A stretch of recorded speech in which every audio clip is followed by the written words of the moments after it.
What's up guys, welcome to AnimeKouhai. If you want to help me out, please hit the like button and subscribe to my channel. And it did. Challengers would occasionally use rare extra skills against us, or even original magics that I presume they invented themselves. I learned a lot from that, and now that Raphael could obtain information directly from the Labyrinth, everything anyone did in there could be examined in my research. Raphael ran analyze and assess on all of it, so the dungeon was turning into a treasure trove of data for us. Even better, just as our personal battle experience was reflected in our avatars, the things we learned in avatar form were retained in our original bodies. This was an unexpected side effect, and I was considering how we could use it on things like new types of training. Our research was continuing on a daily basis, so I suppose it's only natural that we learned a lot. One time, just one time, I promise, we got a little carried away and decided to try conquering our own labyrinth. The result? Utter defeat. With our current abilities, Bovix, boss of floor 50, was like crashing into a brick wall. The frontal approach we preferred was useless against an over-opponent like him. The effectiveness of our surprise strikes would need to be evaluated, but more than that, Bovix was just too much for us. I was glad we could rely on him, but now we felt like we had to beat him. So we decided to get serious about building up our characters. Again, strictly for research purposes. Research and training for ourselves, too. Definitely not for fun. Make sure you don't get the wrong idea here. We watched as the fleeing challengers faded into the distance. That was an easy one, I muttered. The other three nodded. We were on floor 38 or so of the labyrinth, and given how close we were to the Tempest Serpent, there were a lot of strong fighters around. People who could give us a tough fight if we didn't pay attention. For our current state, it was the perfect hunting ground. Just as we were about to keep going, the replication of myself I kept in my office for emergency purposes contacted me. What could that be? I thought as the message emergency visitor flashed before my eyes. I guess playtime was over. Wait, no, we weren't playing. This was research. Very important stuff. I reminded myself of that as I returned to my office. There I found Shuna and Rigard waiting for me, as well as someone else, a woman I knew well. It was the ex-demon Lord Frey, lounging in one of my chairs. I guess this was my emergency visitor. Seeing me enter the room, Frey walked right past Veldora and rested her eyes upon Milam behind me. She gave her a friendly smile. Ah, Milam. So you were here, were you? By the way, have you finished up the assignment I gave you yet? I found my watchman bound and unconscious on the ground, but you'll tell me what happened to them, won't you? The smile stayed on her face the whole time. This was more an interrogation than a friendly question, I felt. Frankly, it scared me. It wasn't even directed at me, and I still wanted to be anywhere but here. In fact, it was exactly like when my school friend came over to play after finishing his homework, only to have his mom find out he hadn't finished it at all, so she stormed over to drag him back by the ear. Ah, nostalgia. As for Milam herself. Fry? No, I can explain everything. The moment their eyes met, Milam grew intensely nervous. Welp, guess the party's over for her. And let me just make it clear, we've got nothing to do with this. Okay? Milam, if you had work to do, you should have let me know, alright? I really shouldn't keep you here then, huh? Better head on back and get that work done. Rumbled Veldora. Rimuru is right. Our apologies for occupying you so long with our research. You should have told us you had work to do. Sorry to drag you along with us. Yeah, that's right. Boy, Milam, coulda said something before we took you across Kingdom Come. Ramirez got the picture for me, too. Great job. See? That's the teamwork we've been building. Now we've hopefully demonstrated that we knew nothing and aren't involved in any way. There were tears in Milam's eyes as she looked at me, but, well, sorry. I don't think I can save you here. Also, please don't drag us into this. No. Fry, listen to me. Milam tried to protest one final time, but Fry's iron smile sunk the effort. Resistance was futile. Milam was now hers. Picking her up by the scruff of her neck with her talons, Frey fully neutralized her. With that, she dragged her all the way back to her homeland. Phew, that was scary. I thought we were all going downtown there, but we made it through scot-free. But just as I breathed a sigh of relief. By the way, Sir Rimuru, what have you been doing all this time? Shuna had appeared behind me without warning, and she had a sharp question ready for me. Sweat that I knew I physically couldn't sweat seemed to bead up on my forehead. No, I'm fine. This is fine. I wasn't playing this whole time. It was research. Yes, research. My resolve firmed, I decided to make excuses. But before I could give it a shot, Veldora spoke. I think we might be getting in your way here. Allow me to continue my sorcery research back in my own chambers. There is much deep knowledge even I may still glean from it. He kept up his muttering as he took a volume of manga out and turned around. He's running out on me? By the time that thought crossed my mind, it was already too late. Oh, yeah, I think I'll join him down there. Now even Ramirez was stabbing me in the back. They both walked briskly out of the room, leaving me to rot. I can't believe them. Only at times like these did they operate like a practiced team. But I couldn't dwell on my heartless friends. I had to give a reason fast, or else Shuna's rage would scare me to death. A bad excuse would destroy me here. Calling it studying or research seemed a little weak to me.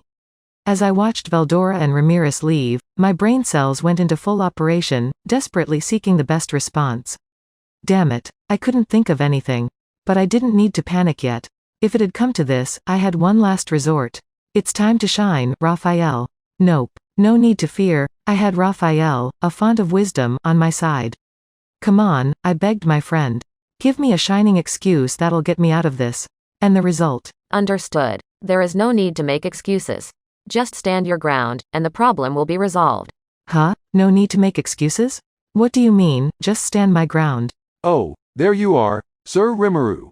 I've been looking for you. Just as I had that thought, my beloved Mjolmile burst inside, looking harried as usual. So that's what it meant.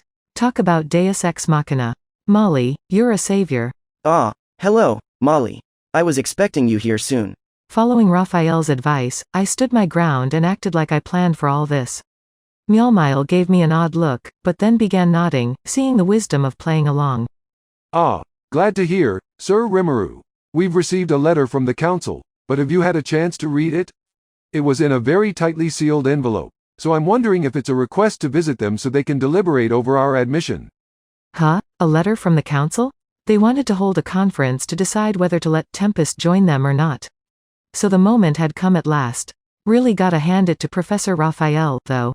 Did it realize the council would get to work right this moment for me? Ah, no way. Not even it could. Understood. Green Fury was hired by the Kingdom of Anglacia. Based on the timing involved, their primary goal was clearly to investigate matters inside Tempest. Also, according to a report from the subject Soe, agents from multiple intelligence organizations were sending reports back to their home nations at the same time. Putting this together, it is very likely that moves were made over the past several days. Okay, maybe it could do it. It was just as the professor calculated. But I didn't remember hearing about any report from Soe. Understood. It is believed that my lord was too preoccupied with his games to pay attention. Don't call it a game. They say there's no kidding yourself, but I guess there's no kidding Raphael, either. But it had a point. I was pretty serious about matters up until we defeated Team Green Fury, but after that, yeah, we were just having fun. But Raphael definitely got me out of a jam there. Patting myself on the back for not trying to come up with some convoluted excuse, I tried to frame it like I knew everything all along. Yes, I definitely think you're right. Their investigation teams were in the labyrinth as well, so I played along with them for a bit. They all came hurrying back to their homelands after a while, though, so I figured we'd see some movements soon. Oh, are you talking about Green Fury, perhaps? You got it, Molly. They were a little too strong in my mind, so I did some looking into them. That was a huge lie. I was just riffing on what Raphael said. But that's all right. I see. Some secret investigations, eh? Very impressive, Sir Rimuru. Shuna gave me a broad smile and a nod. Thanks to standing my ground, I managed to pull the wool over everyone's eyes. Now that the danger was past, I accepted the letter from Mjolmile and looked through it. It definitely was an invitation from the council. Raphael was proven right, and I had just saved a ton of face. But, man, that was close. Getting too caught up in games always trips you up in the end. That was a valuable lesson for me, and I'll try to temper my dungeon time going forward. I'll need to be more careful, all good things in moderation, and so on. The Council of the West is a league of nations dotted around the Forest of Jura. Representatives from each of its member nations gathered in Anglacia every month for a conference, the aim being to work things out for each other's mutual benefit in areas outside the jurisdiction of any single country. Each member nation, no matter how small, had an equal say as they all deliberated together. The ideal here was to protect the greater good for all humankind. the greater good, in this case, meaning preservation of the human-populated parts of the world. The Council's top priority was conducting anti-monster measures, but they also dealt with droughts, pandemics, typhoons, earthquakes, and other disasters. When it came to the distribution of extra food and other goods between nations, deliberations could often get mired in intergovernmental differences, so for essential goods and services, the Council stepped in to debate and organize things instead. If famine broke out, they worked to provide relief. If a large number of monsters appeared somewhere, they could send extra soldiers to deal with them. This, of course, was never easy. All sorts of problems cropped up on a constant basis. Funding for the Council was provided by its member nations, each of which paid a different percentage of the budget. Even though each nation paid differing dues to the Council, they all had equal representation in the conference itself. This created some dissatisfaction among the members, so to address that, nations were allowed to send more selected representatives to the Council based on their share of the funding.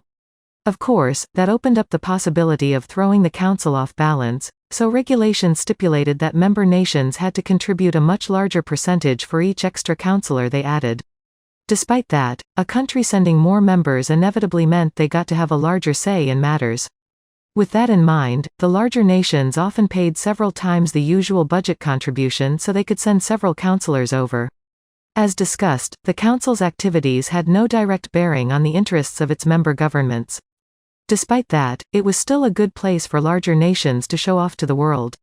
The more of a say they had in the Council's agenda, the better chance they ran of getting favorable treatment when everything shook out. If danger came along, they could apply pressure to make sure their country was looked after first. The funding received was used to conduct the Council's business, which was always decided by majority vote among its representatives. For example, let's say a dangerous monster appeared somewhere. The Free Guild, a lower branch of the Council, was tasked with dealing with it, so the Council would send a formal request to deploy adventurers to the area. That's it for this video, guys. Thank you for always watching my videos and supporting my channel. Shoutout to Nightgazer, Nightmare, Psycho Cat, Rambaru, Rahul Subramanian, IceB, Assassin139, Yusef BTR, Kari Adfena, and last but not least, shoutout to Arun Shasta. I'll see you guys in the next video.